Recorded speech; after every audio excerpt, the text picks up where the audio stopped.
People paying money to see me in a 20x20 ring.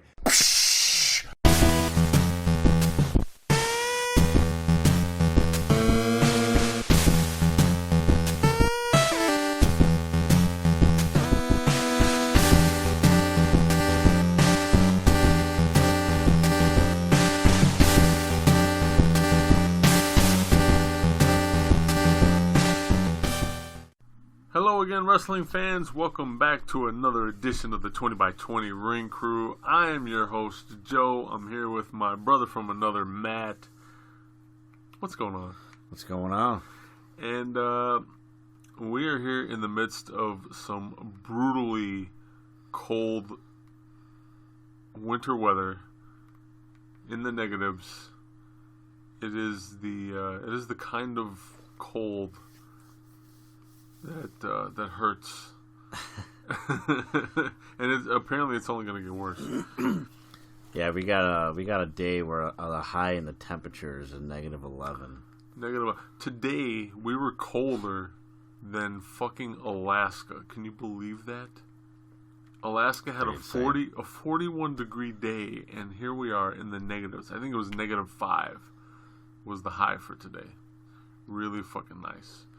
Thank you, Chicago. As always, we have wrestling on in the background, and that is the reason I bring up the weather, is because possibly the weather has something to do with what's going on the television, and we are having technical difficulties. So as of right now, we were watching Road to the G1 Supercard, Ring of Honor, of course, on the Honor Club. For more information on that, you can always check out 20x20crew.com/podcast/honor club. That's all one word. Excellent service. Just, I think the weather's fucking with us. Yeah, that's a fair point. You and I, before we started recording, we were having quite the fun conversation. I would like to revisit that for a second while we get squared away here on the television and talk about regular wrestling stuff. But okay.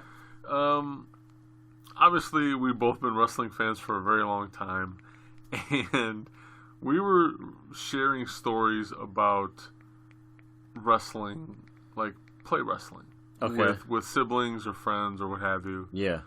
What would be the worst time you got hurt? Like, what was the worst injury you had play wrestling? Oh, man. I busted the back of my head wide open. Well, not wide open. I mean, I avoided stitches. Yeah, I probably needed them. But I avoided stitches. So, I'll paint the picture here.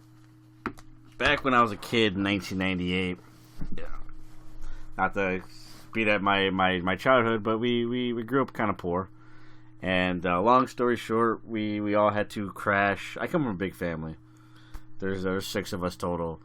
We all had to stay at my grandma's house, who lives in a 2-bedroom co-op, so not a very big place. So we had this rollout bed, kind of similar you would get like at a hotel, sure. Something like that. Very like old school, like, you know, springs and all that stuff. Yeah. And there was a bunk bed in this room. There's a lot of beds in this room. There's the bunk beds, the rollaway spring bed, and then there's another like, I think, full size bed in there. Okay. That I looking back at it now, I have no idea how the hell we had all those beds in one room. But so we like to. I mean, I was a huge wrestling fan. My brother at the time was a big time wrestling fan too. You know, huge NWO fan. I bring that up because I hope you guys are enjoying episode 48. Absolutely. A special fan requested episode. I had so much fun doing that show. It was awesome. So we would do. I would do. Not we. This is we.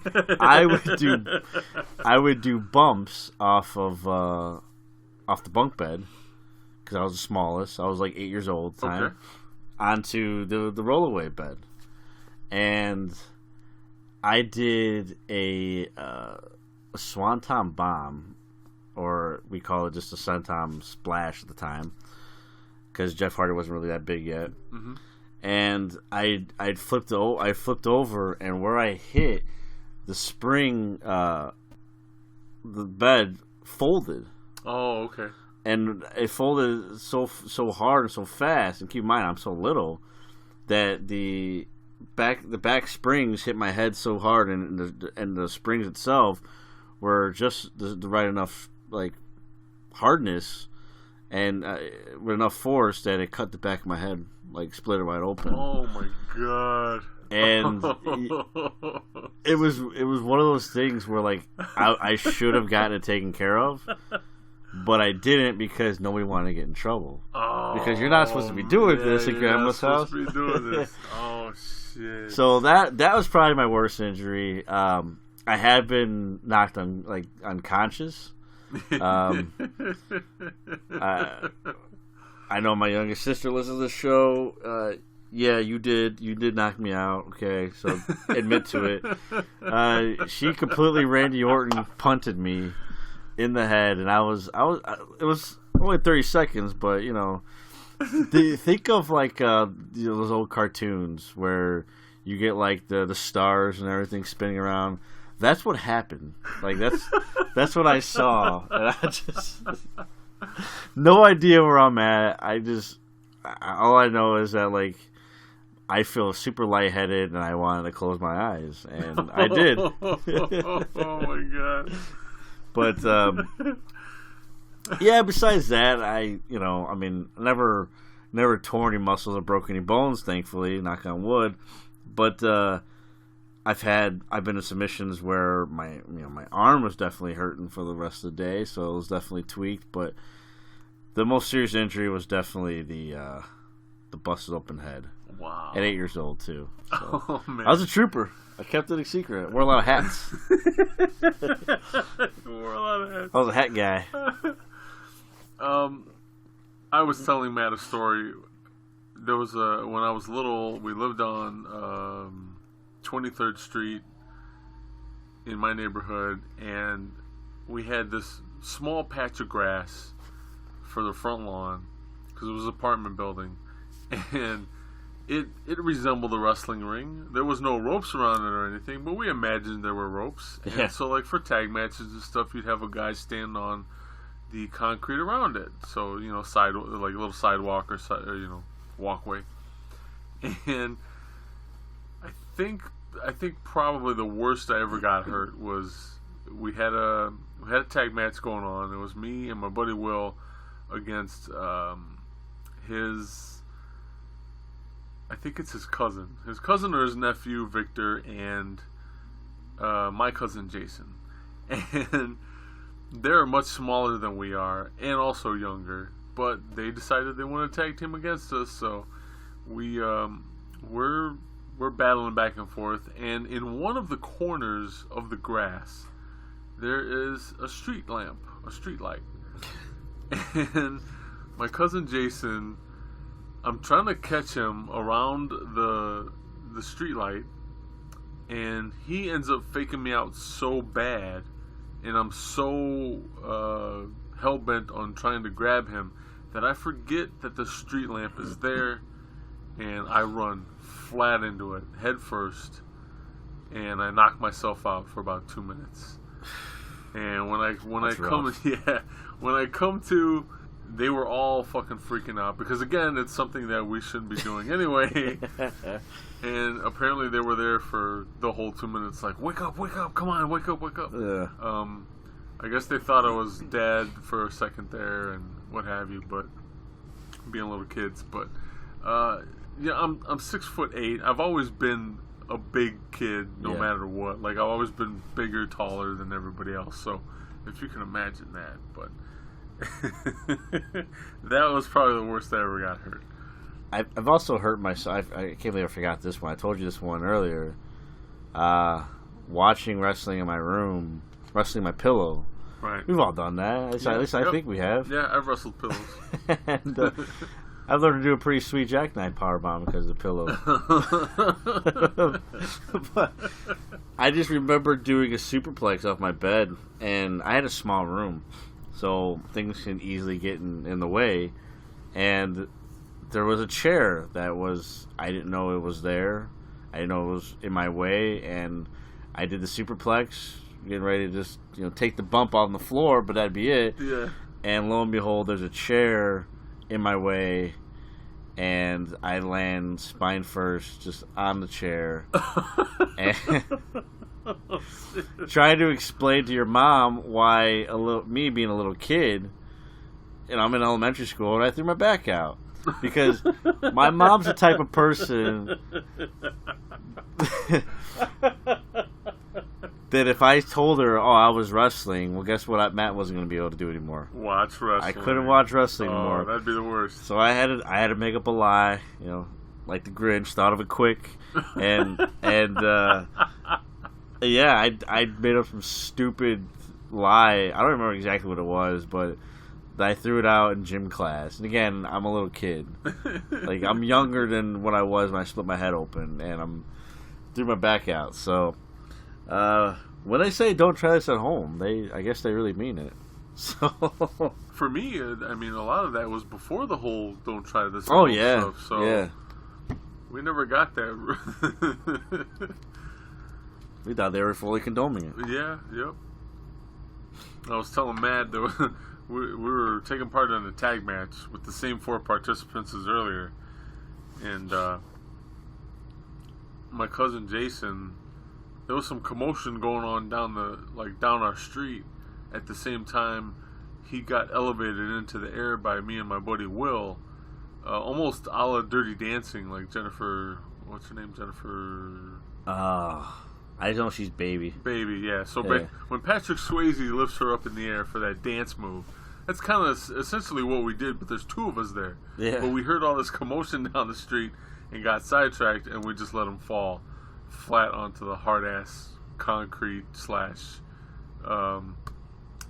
ghetto ground there. And man, he got fucked up. He had his shit busted.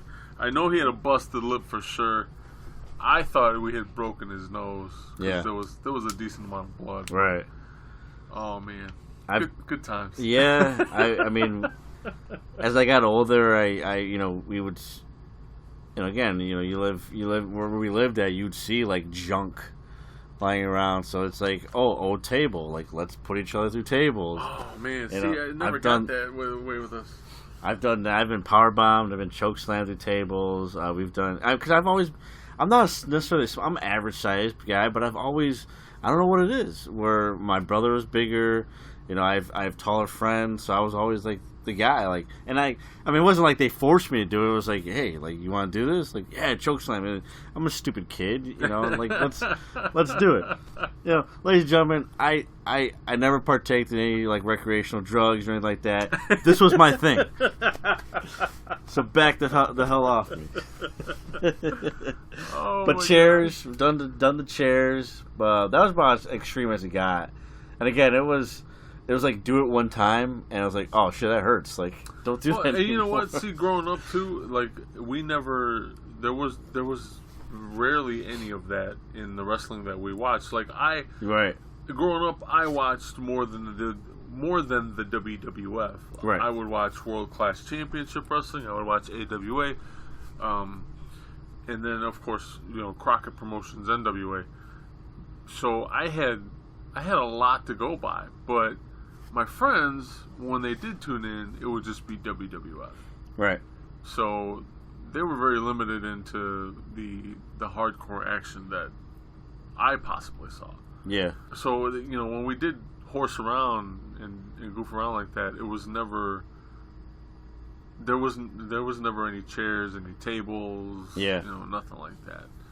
And also, like, we probably would have got our asses handed to us by our parents if they happened to see us, beating each other with chairs and shit. Because, But I digress.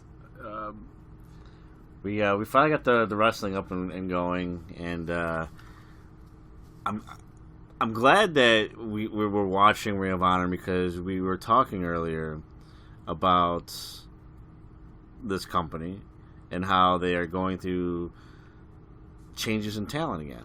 This is just something that they've gone through before, and a lot of people who went to Ring of Honor shows for the Elites or when they were the Bullet Club, they were the first one to tell you that Ring of Honor is going to die without them. And I was never worried about it because I know Ring of Honor. I know the booking style.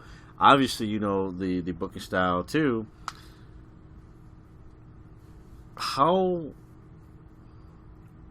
wonderful is it of a company like this? This is the reason why I feel they are the number 2 company in the United States, because they prepared for this.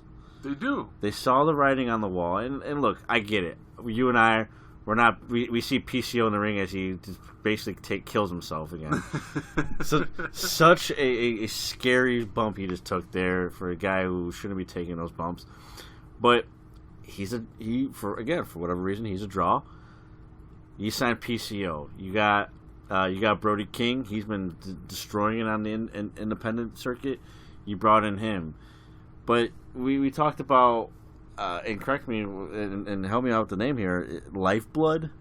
Yeah, Lifeblood is the new Ring of Honor faction that pretty much popped up out of nowhere. Overnight. Literally, the Bucks are gone one weekend, and then There's Lifeblood. Yeah, Lifeblood appears. And it features Tenille Dashwood, who's back, and she's clear of all the medical stuff.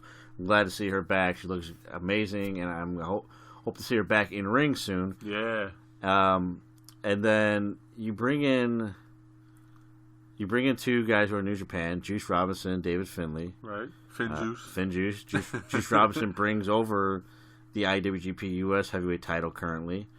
But you also bring in Hot Sauce Tracy Williams, who was already on the roster. Yeah, he was already on the roster. But still fairly new. But fairly new. And 2 brand new signees in Bandito, who is just destroying the independent scene right now all over the world. And this guy, Mark Haskins, all together in one group. And it was just like Young Bucks who? Cody who? And again, I know it's not as extreme as that, but it was like, all right, you guys are gone, so what do? We roll over and die, or we get more talent? And that's such a crazy concept because there's a lot of companies, independent companies, that have to deal with this. Progress, as we talked about earlier, you and I, where it's just like, what do we do when our talent leaves? And you made a very good point when we were talking about it. Like, this is something that just happens in the business, especially if you are at the point where you're building up talent. Eventually, if they get good and get over, they rarely ever stay to where they started. Yeah, I mean it's always for a variety of reasons, but yeah, it's rare that you see someone stick with a company that they started with. You know? And that's to be said with any company, not just small independent companies. I mean, the same can be said for WWE. Yeah. I mean, you have very few guys that have been there their entire, or like a majority of their career. Things like The Undertaker just don't really happen anymore. Right. At least John Cena. Yeah, right. Of course, the difference between The Undertaker and John Cena is that, and again, I know some people out there disagree with me on this, but a John Cena doesn't work in most other wrestling companies. He has to stay where he's at. I mean, he's a Hogan where nobody wants you anywhere else. So, but yeah, I mean, we're watching this, and it's like there's so many changes, but it's just like when Final Battle hit, and we knew all those guys were leaving, and at the time, I didn't know SoCal and Center was gone. No, neither did I. That was news to me when they were just like out of nowhere they're in the ring with all the other elite guys. I'm like, oh well, I guess they're gone too. Great. Yeah. Okay. And so they lose. We're essentially talking about 6 guys here, 6 major players, and they don't miss a beat. They just continue to go, and now they do the big signings, and I know there's some controversy amongst how they got those guys. especially this one I'm about to say in Roosh. That was a little underhanded for sure how they got him, but you know what? That's the nature of the business. That is, unfortunately. That's just how it goes. Sometimes talent rating is how you get yours, and they did it. And look, I understand there's some issues there, especially with Major League Wrestling, but you know what? Major League Wrestling, same thing. They're gonna bounce right back, and it sucks because you were really pushing with Roosh, but you move on. You move on and you expand. So this is what we talk about when we talk about a new golden era, where it's a next guy up, and you feel that everything's gonna be not only just okay, but it's still gonna thrive. So I wanted to bring it up because we are watching the first night of the Road to G1 Supercard in Texas. Tag Wars is going on right now, as we saw PCO and Brody King compete against the Kingdom. I like one out of four guys. One out of the four guys in there. I don't know, man. I don't know what it is about the Kingdom, but you guys have been doing this for so long, and none of you guys mesh at all. And Matt Taven, I get it. They're pushing him, and I'm sure people like him. I'm just one guy, one opinion, but there's just nothing about him that screams superstar. You know what kills me? Like, you see him wrestle in Mexico. Yeah. And it's almost like you're watching a completely different wrestler. I loved him when he was teaming with Volador Jr. And it's like, where the hell is this Matt Taven at? Like, I don't understand. Like, maybe there's, like, some loss in translation.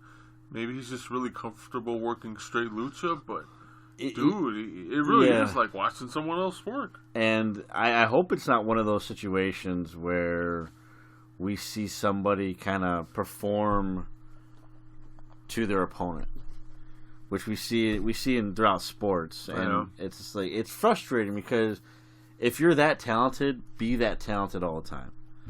And for Matt Taven, I don't know. I just don't see it. We're about to watch Bandito versus Silas Young. This should be interesting. This should definitely be an interesting match. A clash of styles for sure. Yeah, right. But you know what? Silas Young needs this match because something about his work lately, I don't know, man. There was a time not that long ago where I'm really that gut he's got going on. Oh, man. He does have a gut now. Let's hope that's a food baby or something. Yeah. Man. Jesus. There was a time where Silas Young was super over and having rivalries with Jay Lethal, and it was amazing. But it wasn't even that long ago. It was like last year. Yeah. So just a few months ago. But I don't know what the hell's going on now. Yeah, you gotta take care of yourself a little better than that. That's like Cassius Ono type shit right there. But speaking of the company that Cassius Ono works for, because that's what I want to talk about here. Now, I want to do a little bit of a disclaimer here. By the time you listen to this episode, the WWE Royal Rumble will have taken place. Okay, so we're not going to go through our predictions of the entire card or anything like that. That's not what we're doing here. But we want to talk about something here. I want to talk about something here that involves everything that's going on in professional wrestling right now, and potentially the WWE. Okay. And again, by the time you listen to this, you can be like, Matt, there was nothing to worry about. It didn't happen, so it's null and void. If that's the case, then that's fine, but just enjoy my voice anyways.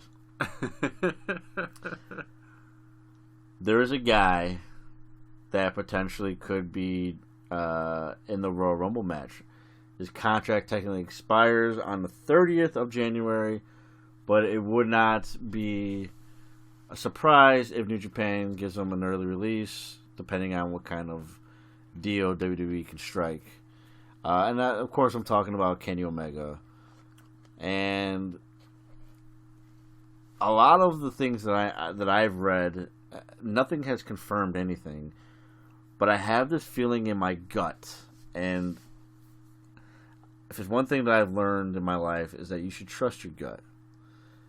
And my gut tells me that Kenny Omega, and I hope it's wrong because it's not always right, but that Kenny Omega is going to be in the Royal Rumble match, and that he is definitely indeed signed a contract. I think I just vomited in my mouth.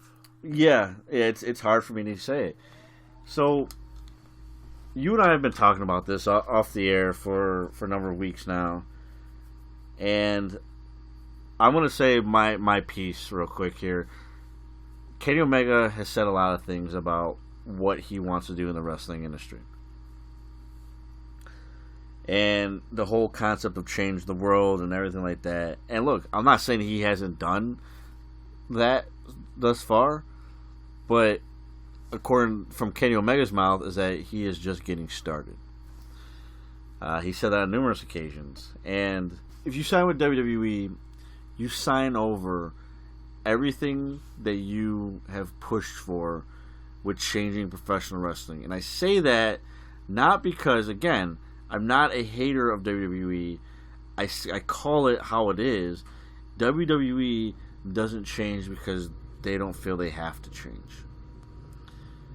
So I asked the question, how the hell do you change the world when you sign with a company in which you fall in line and do the same regurgitated shit that they've been doing since essentially the 80s?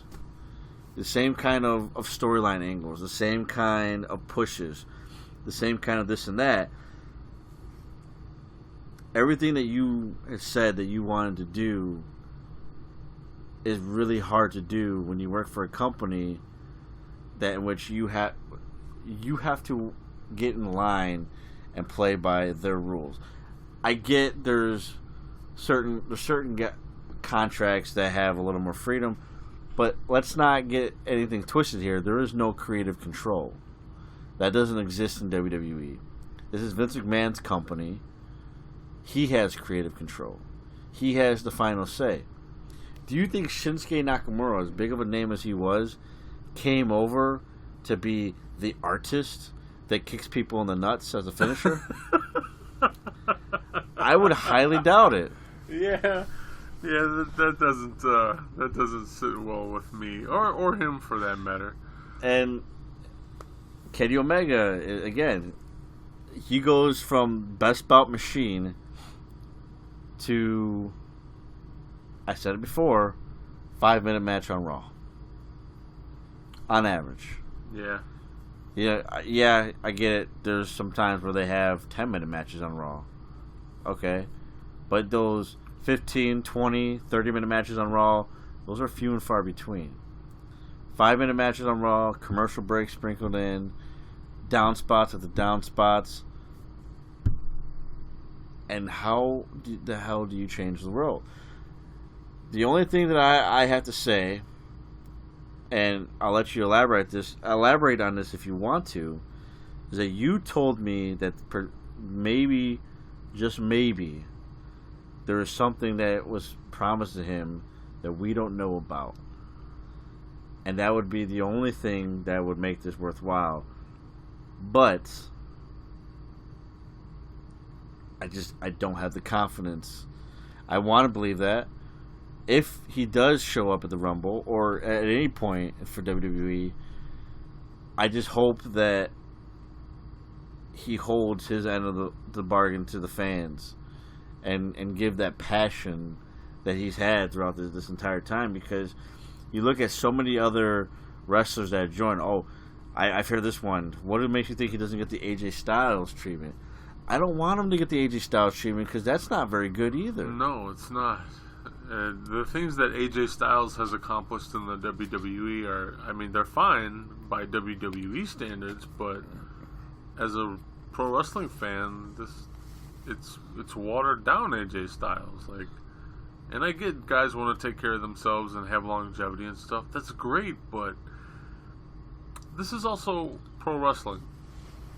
People are bound to get hurt, and nobody's body lives forever. That's part of being human. So you want to last longer, great. We can talk to DDP about doing things to to promote your physiology, but you can have both, and I really think that a lot of these guys just don't get it. You can have both. You can have a very fulfilling professional wrestling career and also make money. And I say that with 100% certainty these days, because back when I was growing up, a lot of those guys didn't have that opportunity. A lot of my favorites that I used to watch growing up, they just didn't have that opportunity. They got paid like shit. They'd work hurt, and now look at them. Everybody these days seems to want to bring up Davey Boy Smith. I'm sorry, not Davey Boy Smith. The Dynamite Kid. Yeah. And what was going on with him? In a wheelchair and just completely stopped taking care of himself on the count of all the steroid use. Well, I get it. He wanted to be he wanted to look as big as possible so that he felt he looked his best, and he got hired by the WWF amongst other things, but that's the price you pay. It's a price you pay in professional wrestling. But no one, there was no one putting a gun to his head telling him to do steroids. He easily had the skill and the know-how to sit there and be a great wrestler. A great British wrestler. And he went a certain path, and the rest happened the way it happened. But it's not like that anymore. It doesn't have to be like that anymore. And while I hope Kenny Omega doesn't show up at the Royal Rumble, you're right. There's a really good possibility that happens. What they would have promised him to come over if he does get signed, I'll never know, man. If it's anything like they offered the Bucks, so reportedly, again, this is just rumors because I don't know what they got offered. Apparently, they got offered $3.5 million each in a 6-month out. And I bring that up specifically, not necessarily the money, because the 6-month out is the real attraction here to that contract. You have to work 6 months for the company, but after that, you're free to go. No questions asked. There's not many people that have that opportunity to go and work for WWE for a short period of time and then leave under no criteria. Right. So that would be ultra attractive to any of those guys, including Kenny Omega. The only other thing after that, if it's not money and it's not that kind of timed freedom, the only other thing that I could think of that it would be is creative control. Complete creative control over your character. And if that's something Vince McMahon is willing to do to bring Kenny Omega over, then that changes the entire landscape of this deal. And then we do have a shot to see the best bout machine. We do have there's a glimpse of hope there. Do I still want that in the WWE? Not really. I know a lot of people are like, a lot of WWE marks. Oh, him versus AJ Styles. Yeah, even Kenny Omega wants that match. I want that match, but I don't want it in the WWE. Not even under the non-constraints of full creative control. I still don't want that match because it's still in the WWE ring, and they're not going to be able to go balls to the wall like they should be able to go. AJ Styles versus Kenny Omega on a low end on pay-per-view should be a 35-40 minute match. Yeah, I agree. And you're probably not going to get that. I hear Kenny Omega could be the guy. AJ takes the title from Daniel Bryan, Kenny Omega wins the Royal Rumble, and You get Kenny versus AJ. First of all, you don't have to put a fucking title in there. But this is WWE we're talking about, so I guess you have to. And Kenny versus AJ at WrestleMania. But you want to know what also you're going to get at WrestleMania? You're going to get a Lesnar match. You're going to get a Rousey match. You're going to get, I don't know, probably a Snoop Dogg match. And, Oprah Winfrey match. And all these other fucking celebrity bullshits and these half part-timers. And, you got to have Undertaker. You got to have John Cena. You don't have room for a 35-minute match. No. And that's where WrestleMania fails. Because there's no wrestling in WrestleMania. Why call it that? Why call yourself WrestleMania if there's no wrestling? Put the wrestle back in Mania. I've said it last year, and it's not just a gimmick. Please, that's what made WrestleMania so good in the first place. We talk about Steamboat versus Savage. I thought we learned our lesson. It's not about Hogan versus Andre. They sell the tickets. Okay, we're doing this match. Okay, so all the half-hearted fans have something to watch. But then for the real fans, hey, we got this. This is what we're going to have for you. And you and I thought, possibly, that we were going to get that last year with Styles versus Nakamura. And what did we get?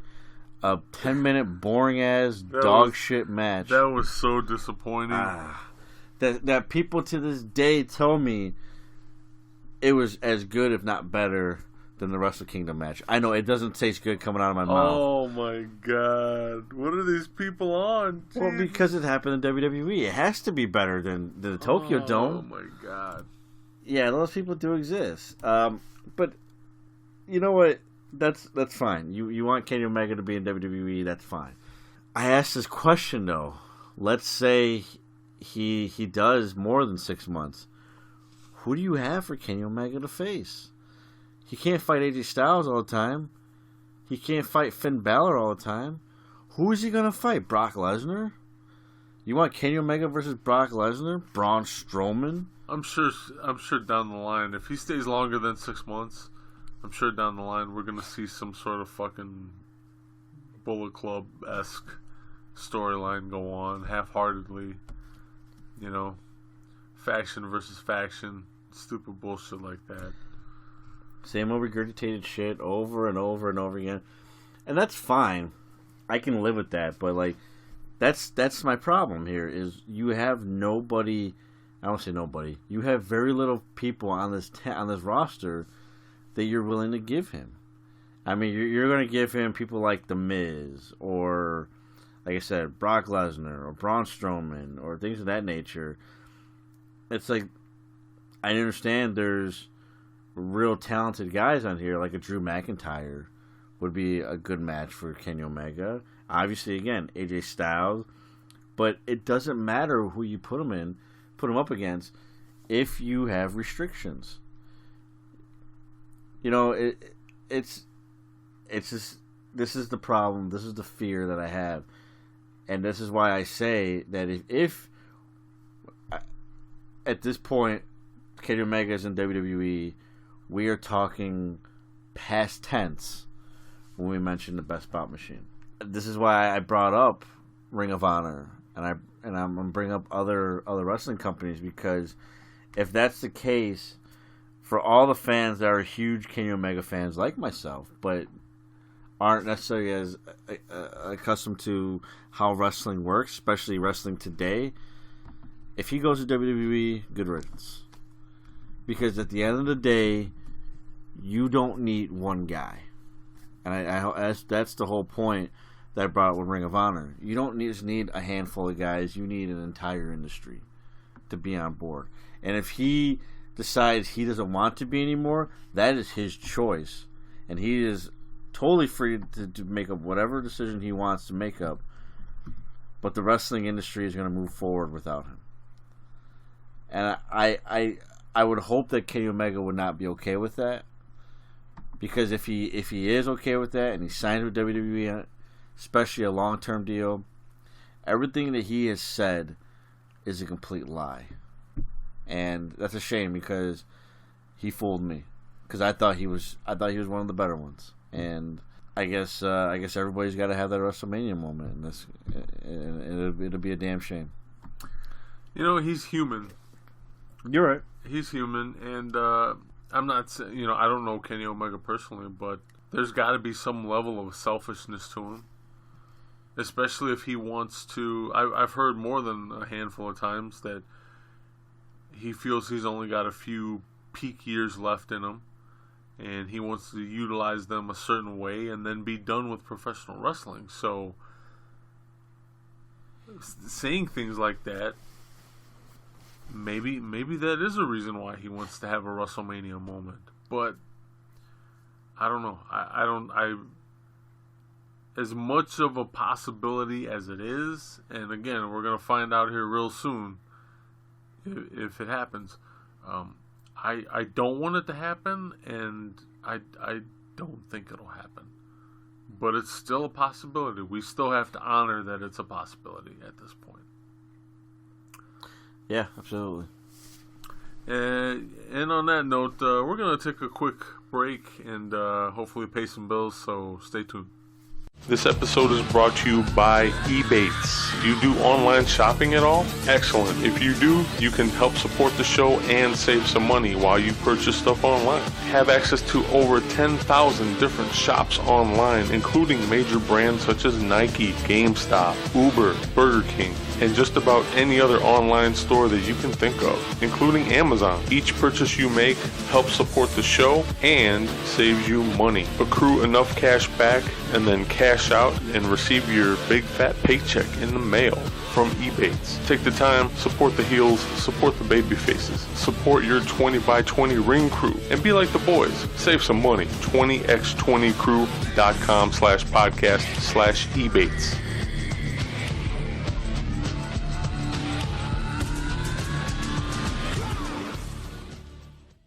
And we are back. Thanks again for hanging around and letting us pay some bills and supporting the show as always. Thank you. Again, we got the Road to G1 Supercard Texas tour that Ring of Honor is doing. But let's talk a little more Rumble here. Again, this is I know this is going to be past tense, but just real quick here, we're not going to go break down everything, but I guess let's do a little checking to see how good we are predicting stuff. Who do you got for the Rumbles? Real quick, if I had to put you on the spot. I know I'm that guy. Alright, for the men's, Seth freaking Rollins at this point. I mean, unless we see some surprise entrant that actually like they want us to give a damn about. Right. Yeah, I think it's Seth Rollins. Seth Rollins? Yeah. Okay. I agree with you on that part. As far as the women's,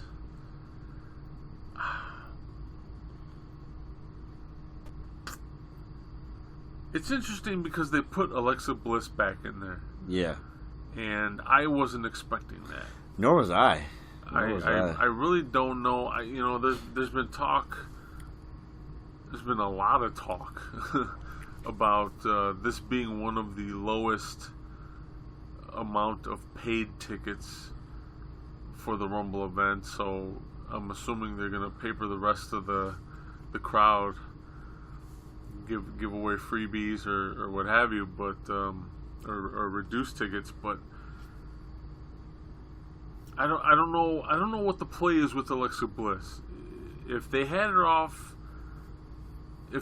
of commission and it was because of a concussion and they were worried about it, either one, she's cleared, or two, they're bringing her back and they're not going to let her do a damn thing. But she's such a great heel that she might not have to in a fucking Rumble match. She could literally go all 30 and still win the damn thing, and then they make up the rest later.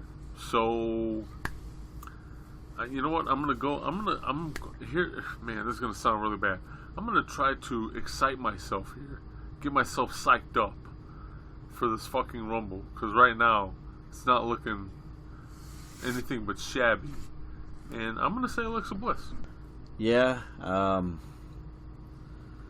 I'm still trying to find a way for them to put Ronda Rousey and Becky Lynch in the same ring together, because that is the match that everyone's talking about. And I get Becky Lynch has a championship match against Asuka for the SmackDown Women's title. I don't see her winning that match, and I know this is a kind of an out there pick, but I got Becky Lynch winning the Rumble. Really? I got her losing to Asuka earlier in the night, and then coming back Pulling double duty and winning the Rumble. I think this is their way of writing Rousey versus Lynch. Not saying this is the only way that they can do it, but that's my pick. It's pretty convenient. Yeah, and I think a lot of that has to maybe do with the podcast I listened to earlier with Bruce Pritchard and how they got Chris Benoit. Oh, I know dirty word. Over from SmackDown to Raw, and it's just like, yeah, it's kind of cheesy, but whatever. This is WWE. Quite honestly, I'm in the same boat. You, me, Mr. Wrestling 6, and the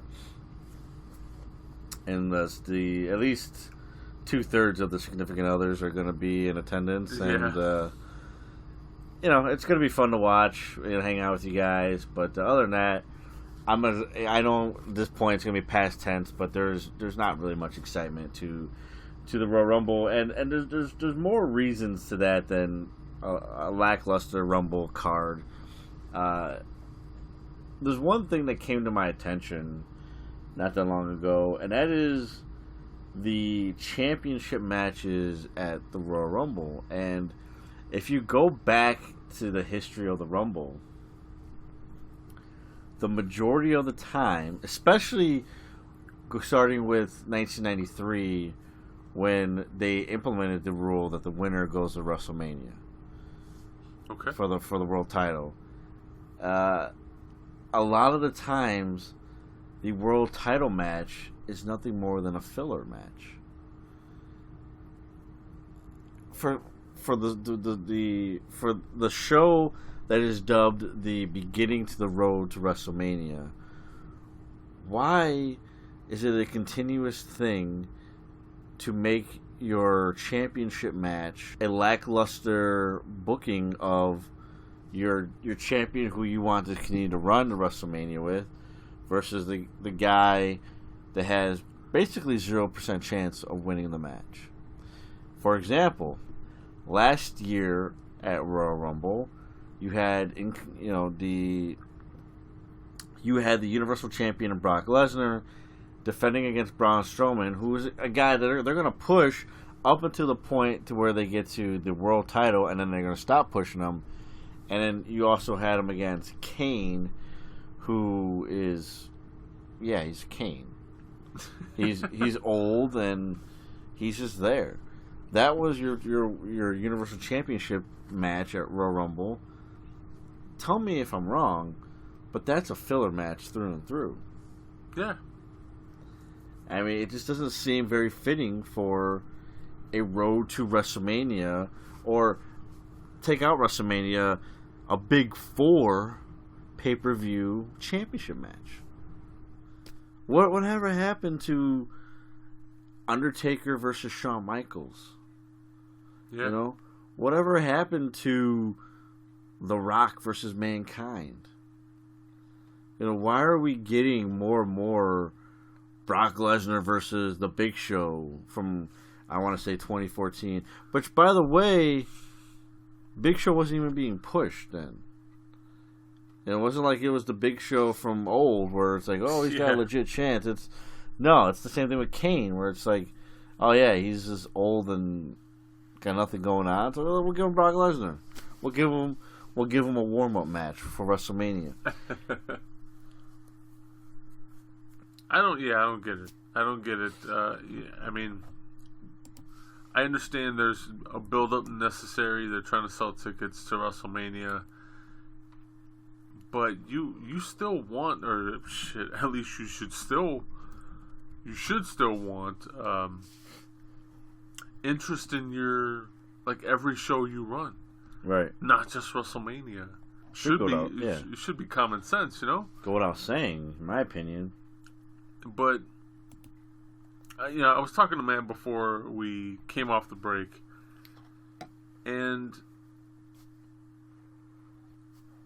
there's two things I want to say. One, you've got an opportunity here. You know, if Rousey is supposed, or Lesnar for that matter, is supposed to face a certain somebody at WrestleMania, what would it hurt for them to lose the title at the Rumble to make the Rumble a little more impactful, right? Spicing things up a little bit going into February. I don't understand. It isn't anything new under the sun that the WWE already hasn't done at some point in some, fashion or form. So what would be the big deal? Like, other than bruising someone's ego, possibly. Right. But the other thing is, this is kind of what interested me too. There was a couple fans caught this, and now it's all over the net at this point. But both champions, both Lesnar and Rousey, had replica belts on the go-home edition of Raw. Now, it could mean nothing. It could be like the belts got fucking, lost or misplaced, or, they were purposely held away from the champs for a variety of fucking reasons. But the fantasy booker in me says, man, wouldn't it be fucking cool if they both lost at the Rumble? Yeah, absolutely. Maybe just a small glimmer of hope that's why those belts were not around, because the nameplates were being changed. How fucking cool would that be? This is the road to WrestleMania, and this is a company that says anything can happen in WWE. But yet, it just feels that the champion is going to walk out of a Rumble as champion about 90% of the time. They should change their slogan to anything could happen except for what should happen. Yeah. Anything can happen so long as it's the same shit that happens every single year. is their new slogan. But yeah, I'm looking at all these matches, all these title matches, and they're all the same style matches, and the champion continues to hold on. And that could just be one of those things where it's just how it's booked and no coincidence.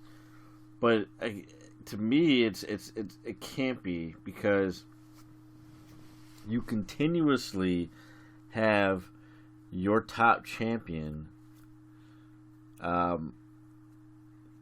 winning, and just so you can get away with another pay-per-view where they're still champion, and you don't have to be creative. It's like they don't want to take that. Oh, what if Ronda Rousey drops the title? Oh, what's going to happen? Well, wouldn't you want to know? Yeah, I would like to know. Instead of, Ronda Rousey's still champion and she's probably going to face Becky Lynch. Here's the thing, and I don't want to keep bringing up Bruce Pritchard podcast because I have my issues with that one. But he talked about dirt sheets, and somebody asked him, was anything change, not just he, but in WWE, did anything change based off of dirt sheets because people found out about it? And he said, absolutely not. Fine. There's nothing wrong with that. But that's also 2004. We should all know that 2004 dirt sheets and 2019 dirt sheets are two completely different things. And it's pretty well documented now that the majority of people think it's going to be Ronda Rousey versus Becky Lynch versus Charlotte Flair, plus or minus Charlotte Flair in this match, at WrestleMania. And you know what? That's fine. I'm not saying don't do that match, but what I'm saying is Becky Lynch was robbed of the title because of Ronda Rousey, correct? Yeah. At TLC. Now, think of how wrestling works. You're stripped of that title. This is WWE, where we do things like this all the time. How about this? How about Becky Lynch cost Ronda Rousey the Raw Women's Championship, and Sasha Banks is champion. Sasha Banks moves on. She does her own thing, and Becky Lynch and Ronda Rousey now have a very legitimate reason to why they have beef with each other. They just both cost each other the title. Ronda Rousey's out of your title picture, but she's still there to sell you tickets. She's still there. You don't have to have a fucking belt around her waist. I'm already more excited about that match. Like, fuck that. If it doesn't have to be for a title. Fuck that. I want them to be at each other for a reason. There's legit beef. There's already legit beef. But if Becky Lynch comes in there, costs her the match, Sasha Banks wins the match. Not only that, but let's get rid of the rumor right now that Ronda Rousey's done at the WrestleMania. Okay, sure. Let's say she sticks around because that is a rumor. Leave it at that. But what is Becky Lynch? What do Becky Lynch and Sasha Banks have in common? That Sasha Banks has been exploiting the past few weeks and going into this match with Ronda Rousey. They're the 4 horsewomen. Yeah. This also sets up a potential feud. Whether I want that or not, it doesn't matter.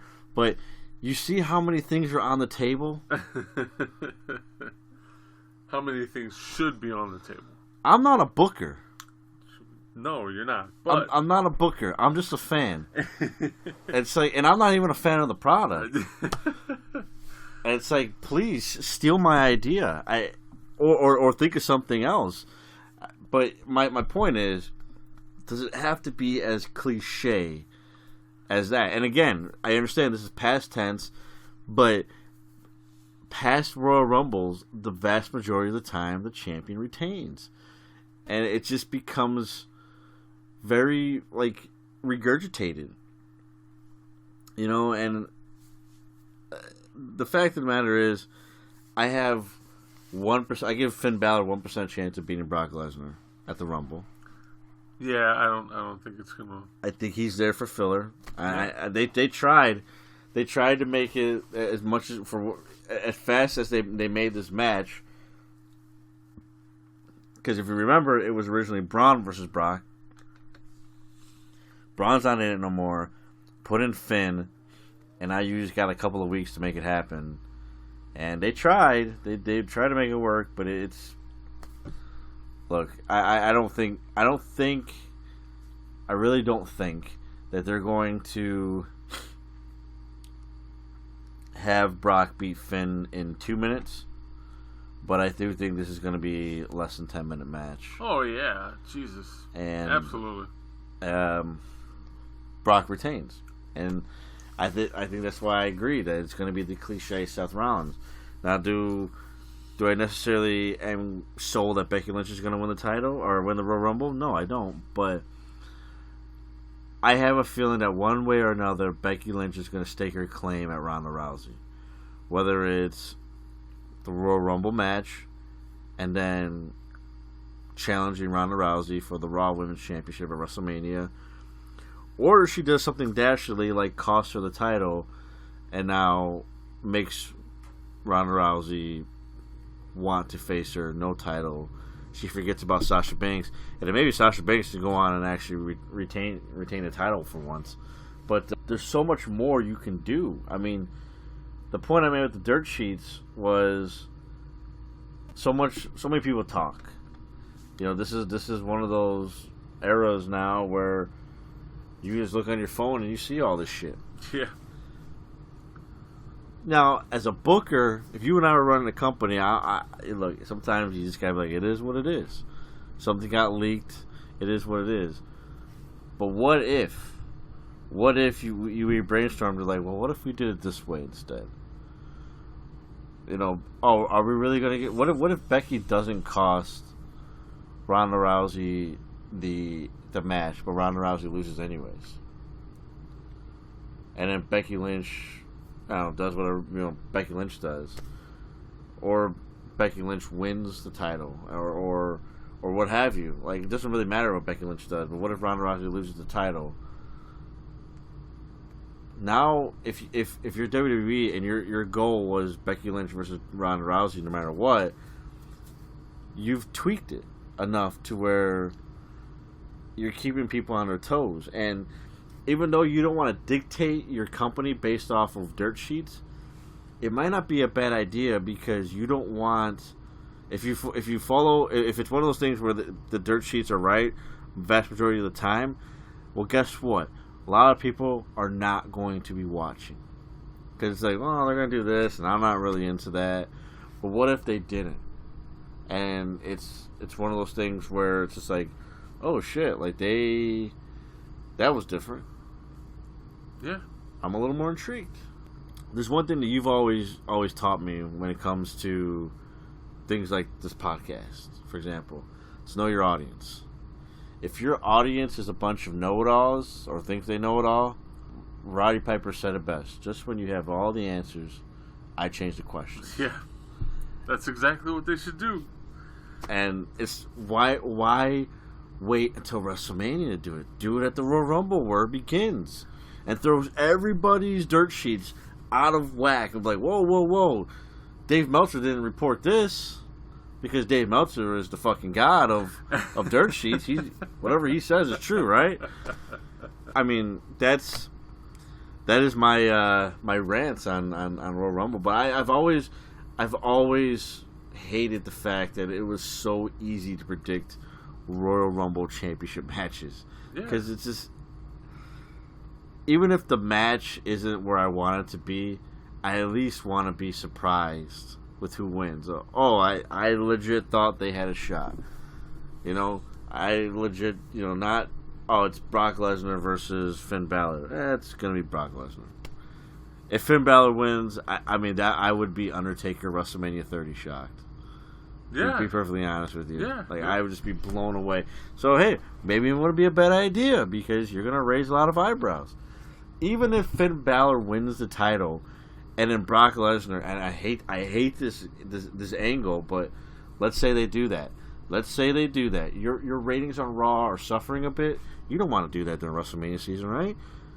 Have Finn Balor win the title at Royal Rumble. Brock Lesnar snaps, invokes his rematch clause, and actually competes on Raw. I think you're already asking too much. I'm just saying. Man. I'm just saying. But yeah, that would shake things up, and that would, it's automatically more exciting. I mean, it's nothing we haven't seen before, but it's definitely more exciting than what's going on now. That's professional wrestling, though. Professional wrestling, as we talked about with the NWO show, it's a lot of regurgitated material. It's just how you present it. It's how you present it, yeah, absolutely. And if you have a one-day champion, I'm not a fan of that, per se, but it happens. It happens, and if Finn Balor wins the title, it's like, what are they going to do on Raw? And it's like, shit, they're going right back to Lesnar. But hey, you got them to watch. Yeah. And that's how it works. Sometimes you have to be a little shady in how you present your product, but if that's what it takes, then that's what it takes. It's WrestleMania season. There should be nothing left on the table, because you look at every other company that is going to be competing during WrestleMania season, they're going to make sure that they leave nothing on the table, nothing to chance, at balls to the wall, and that's why wrestling is going to be so good, especially going into the season. But the top dog, if you will, it seems to be content with just being complacent. And how can you be complacent on your biggest show of the year? It'd be like going into the Super Bowl, which is coming up soon, and be like, you know what? Let's just do two-hand touch. Let's just do that, okay? Oh my god! Let's just take it easy. Let's not have. Take it easy. Let's not have a legit competitive game. Let's take it easy.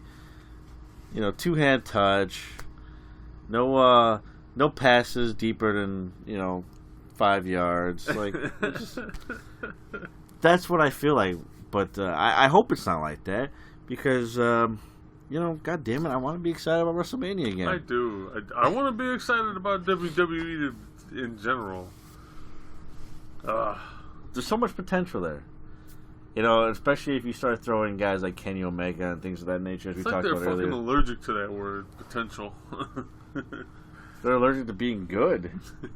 I mean, but yeah, it's. Let's hope for the best. Let's hope that because this is past tense, that we are looked to be made into fools, and it was actually a really awesome show. And if it is, shame on you, Matt, for having any doubt. But they don't give you a whole lot of reason to be optimistic. So Yeah, I guess it would be a pleasant surprise if they pull off a good show. Yeah. I just don't see it happen. Yeah, I don't either.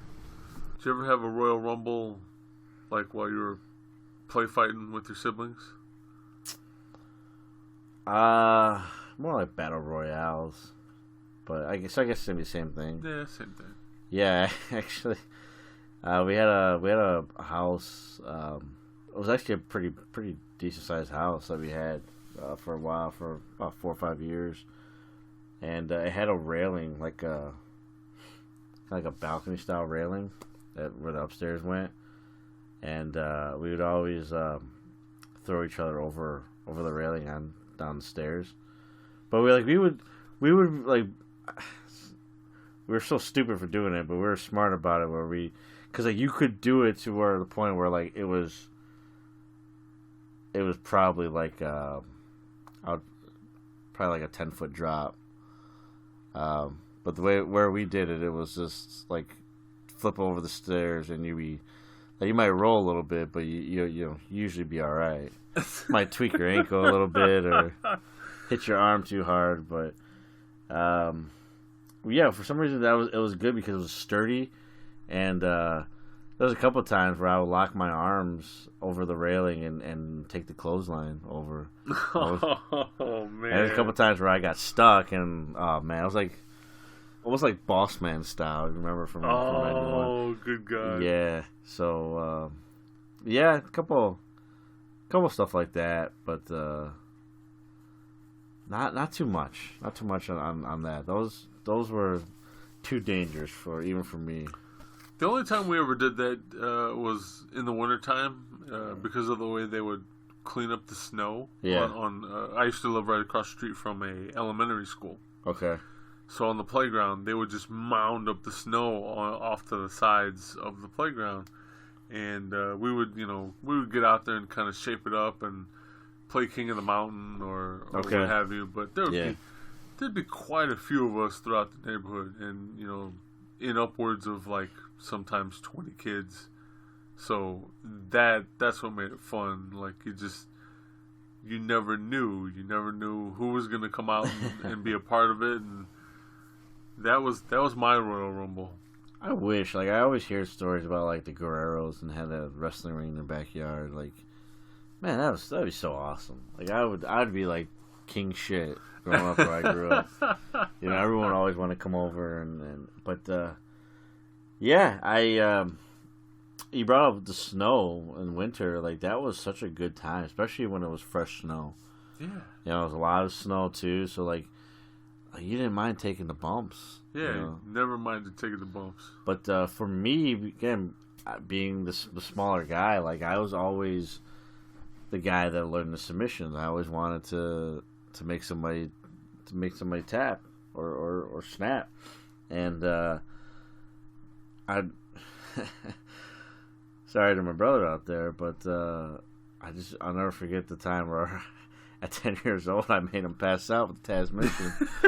I jumped on his back and wrapped my legs around him and just yanked back. And for those who don't know, you put your one arm around the neck, the other arm underneath the arm, and you pull up on the arm and you pull back on the neck, and you just you wait for him to tap out. And he was tapping. I thought he was trying to like waving his arm around to try to grab me and pull me off. No, he was trying to say he was done, and yeah, I made him pass out. So you never mind taking bumps in snow unless it's getting hit in the face multiple times with snowballs. Yeah, you can't have that. Or getting buried in the actual like mountain of snow. Yeah. We had that happen one year, and there was only like 8 or 9 of us, but one of the kids was like, "Screw this! I'm not gonna be a part of King of the Mountain anymore. I'm just gonna start like trying to make a fort." So we're all on top of the mountain, like wrestling around, and he's over off a little ways down, but he's literally digging a hole through the mountain, and he kind of got forgot about. And so we just kind of like, most of the kids left, and it was just like 3 or 4 of us left. And when he eventually gets to the other side of the mountain, he's kind of a portly kid, and he gets trapped. And so it like very much like, hey, could you guys pull me out? And my one of my buddies was like, yeah, I'll help you. And he went around to the other side where the kid's ass end was, and he pulled his pants down and left him in the hole. So it is, it's cold enough to snow. Right. And here we are, a bunch of kids playing on the snow mounds. So he pulls his pants down and he smacks him in the ass.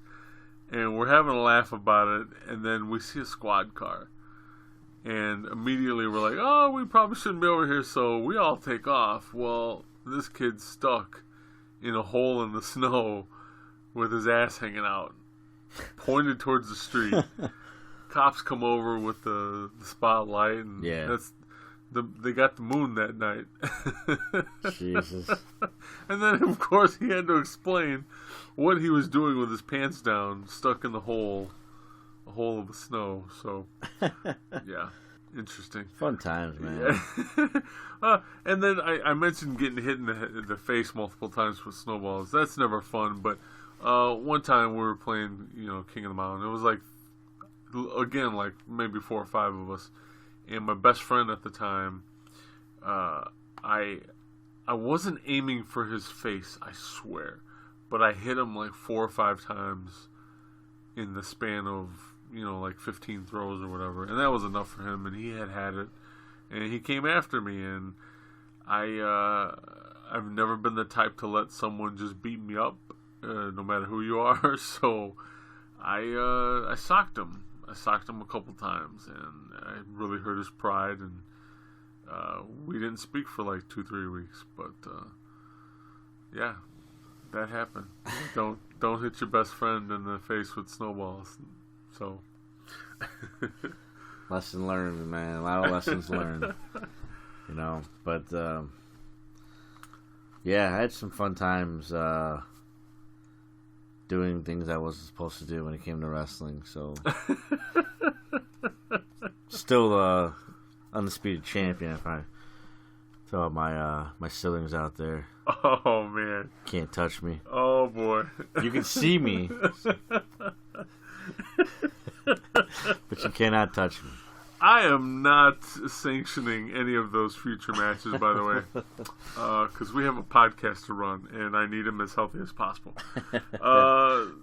Whatever you're doing, we hope you enjoyed the Rumble, because we're going to try to enjoy the Rumble.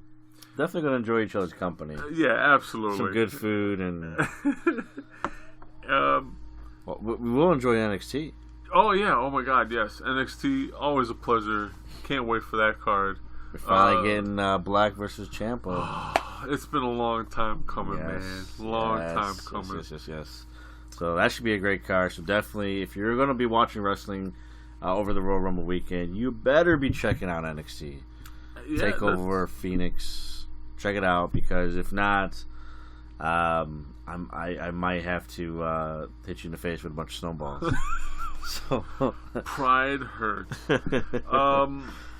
If you happen to not have a subscription and you would like one to the WWE Network, you can always stop by our neck of the woods, 20x20crew.com/podcast/WWE Network. That's all one word.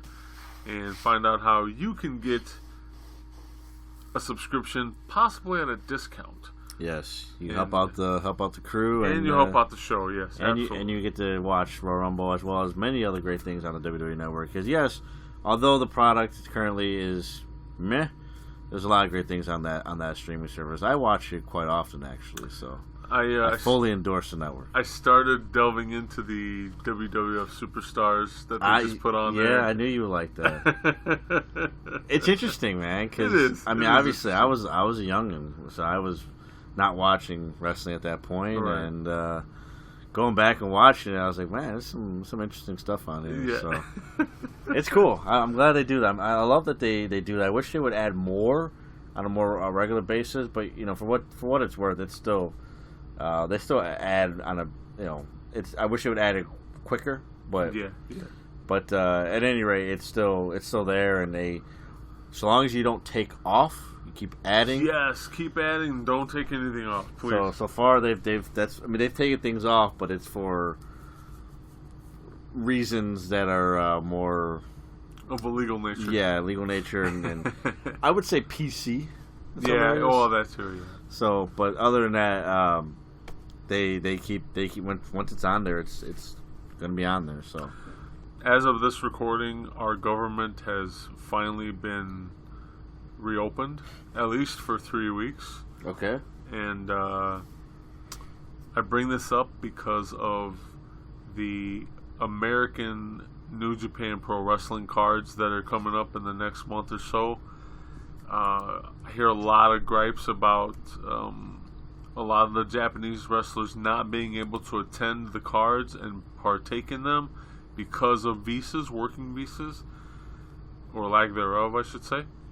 And I gotta tell you, I'm already really tired of hearing fans, I'm gonna use fans in air quotes, complaining about there not being a very big Japanese contingency on those cards.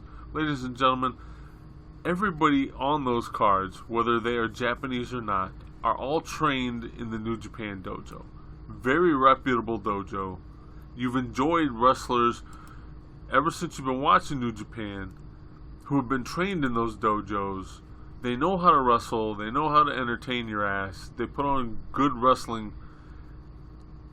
There should be no gripes, but that's all I've been hearing.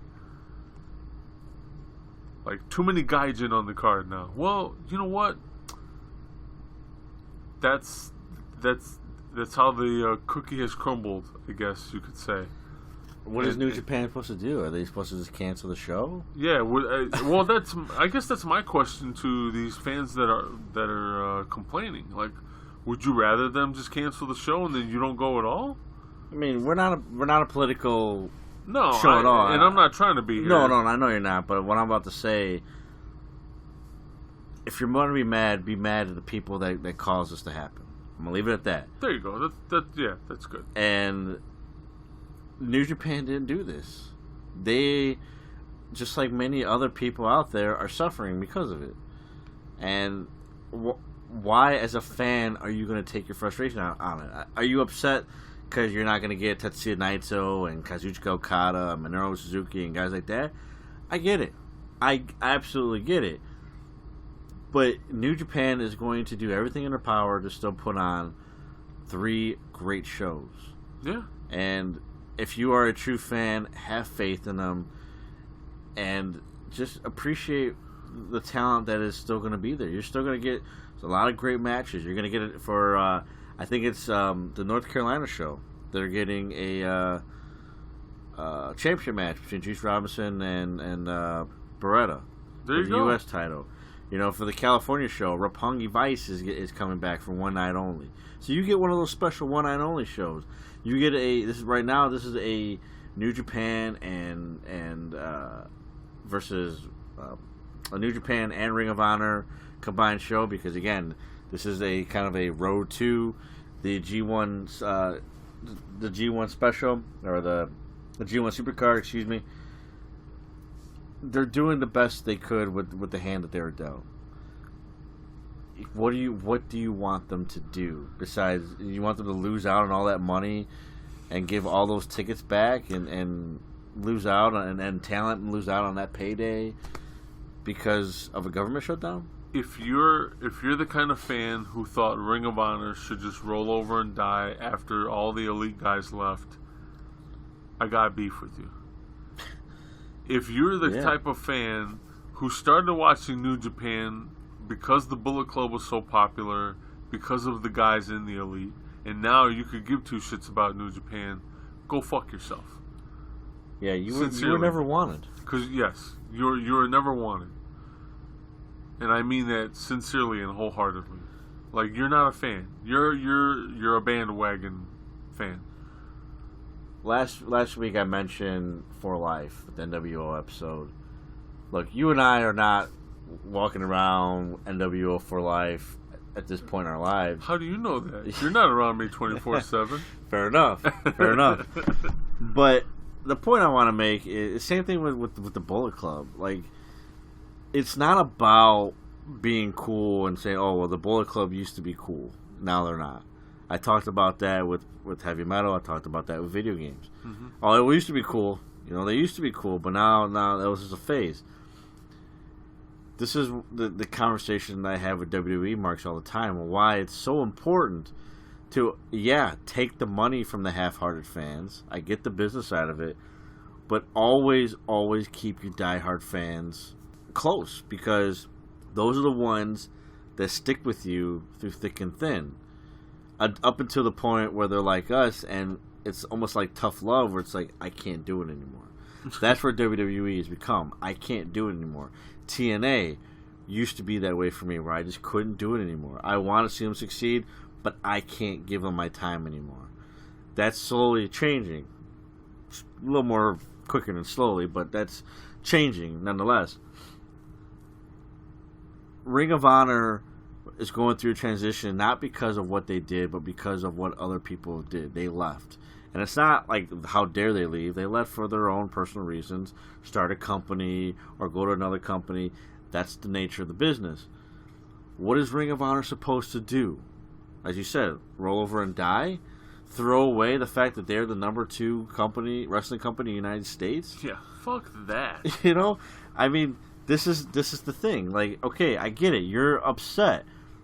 But you're still going to be introduced to really good cards. And I stand by it because of my first time going to a Ring of Honor show. The vast majority of those guys I had never heard of before. And, you know, I look at the first match of the Nashville card, Alex Coughlin versus Carl Fredericks. I don't know those guys until today. I was watching the first G1, a road to G1 in Texas, and they teamed up against Finjuice, and they put on a hell of a match. Yeah, these kids can go, and they're a product of the New Japan dojo. Is it a surprise to me that they can go?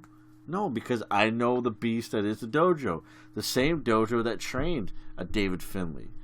Same dojo that trained a Tetsuya Naito and a Kazuchika Okada. Yeah. I'm not saying they're there, but they're also not bad off either. Yeah. So give it a fucking chance before you bitch and moan about it. Or don't go.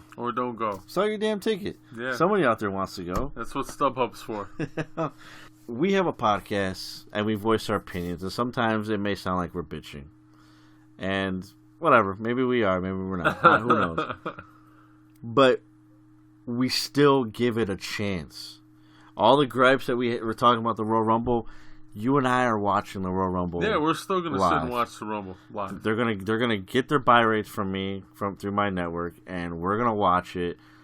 How much attention we give it is to be determined, but it's gonna be on. We're gonna watch it, and I want a good show. All the bad things I said about that, and I still say I want a good show. Yeah. What does that make me, ladies and gentlemen? I'm a fucking fan, first and foremost. Either you're a fan of the product or you're not. And if you're not, then don't go online and bitch and moan about it. Just walk away in the sunset and just don't be seen anymore. Because the rest of the wrestling society don't want to fucking hear it. They just don't want to fucking hear your shit. Again, you're giving them a hard time about something that is completely out of their control. They cannot control the fact that their talent can't get visas. Yeah, it's not on them. So, here's hats off to New Japan. They had a great Fantastica Mania. I wish they would have put more on the New Japan World, but overall it was still great to see it. It was bittersweet because a lot of Kushida is gonna it was his last tour. He's gone at the end of the month. He's got one more match against Hiroshi Tanahashi. I don't look forward to where he's gonna go because everything is it legit WWE or is it still a rumor? No, it's still rumor. Okay, well, he just said overseas. Yeah. So we'll see. Yeah, everything points to WWE. I'm hoping he ends up in NXT. I really do. Yeah, you know what? Here's the thing. He's older. I don't know how much traveling he wants to do. Yeah. So, yeah, NXT would be a good fit because he let's face facts. He probably doesn't have a whole lot of time left in his wrestling career. I mean, but then again, who knows? He could be like Minoru Suzuki and wrestle forever and still be intimidating as shit. But that's wrestling in a nutshell. Everything that's going on. Again, we hope that you enjoy the NXT and WWE shows for Royal Rumble weekend. Also, again, check out the Ring of Honor Road to G1 Supercard. Those shows in Texas are great. There's 3 shows to watch. Tons of great stuff in Ring of Honor right now and the transition they're making. As always, I want to give shout out to other wrestling promotions. As always, check out Defiant every Sunday on YouTube. Defiant, based out of England, they're putting on some great shows right now. Again, every Sunday afternoon, 1 Central, 2 Eastern, for free on YouTube. Saturday, what are you doing Saturday? Saturday night, check out MLW Fusion at 6:05 on YouTube. On YouTube. For free, or you can check it out on BN Sports. Also, if you have Access TV, not the old school Access TV, but the Mark Cuban Access TV, check out Women of Wrestling. That is actually really good. Oh, you've watched two episodes in. Oh, I gotta watch. I'm definitely liking it. It's not the old cliche Women of Wrestling of old. Okay. Essentially, the newer version of Glow. But always check that out. Friday night, if you don't have New Japan Road, you can also check out New Japan Pro Wrestling on Access TV. If you don't have New Japan Pro Wrestling, as always, go to our website, 20x20crew.com/podcast/NJPW. Get all the information what you need to sign up to NJPW Road. I highly recommend it. Tons of great events. The New Beginning Tour is happening very, very soon. Yep. Actually, it might be. I think it's happening the Royal Rumble weekend. So yes, you also have that to watch too. As always, support Fight TV. They always got good stuff going on there. You can catch Ring of Honor for free every Monday. You can catch Reality of Wrestling, Booker T's promotion down in Houston, Texas. That's a really good promotion. They just actually had a pay-per-view last week. Booker T actually wrestled that show. That's every Sunday afternoon. Championship Wrestling from Hollywood, Championship Wrestling from Arizona. Tons of events happening for super cheap. Like the most you pay is like $15. That's pretty damn good for a wrestling pay-per-view. Always check them out. Fight TV. For all information on Fight, go to our website at 20x20crew.com/podcast/fight. That's FITE. If you sign up and become a new member through us, we give you credit. As always, you can catch us on Facebook, facebook.com/20x20crew. That is our main Facebook page. Come talk to us on Facebook in our Facebook group, facebook.com/20x20talk. We are on Twitter at 20x20crew. What is up to Mr. Gage? Thank you for following us. The king of the death match. I was grinning ear to ear when I found out that Nick Gage was following us. So shouts out to him, man. that is one intimidating dude, that's for sure. We're also on Instagram, instagram.com/20x20crew. And thank you guys for all the love and support. Wrestling with Unicorns, love those guys. Always working the video and the photos at most of the indie shows we attend. Love what you guys do. Thank you. Absolutely, thank you. Again, we are also on YouTube, 20x20crew.com/podcast/YouTube, where you will find the following contest, which is exclusive YouTube content from yours truly. And then, of course, our home on the web is 20x20crew.com. Past episodes, all kinds of merch, you name it, it's there. And I'm done, man. Done. So, yeah. As always, Support professional wrestling. Yeah, support it. Continue to support the 20 by 20 crew. And thank you for all the support you give us. Until next week, I've been Matt. He's been Joe. And we will see you in the ring.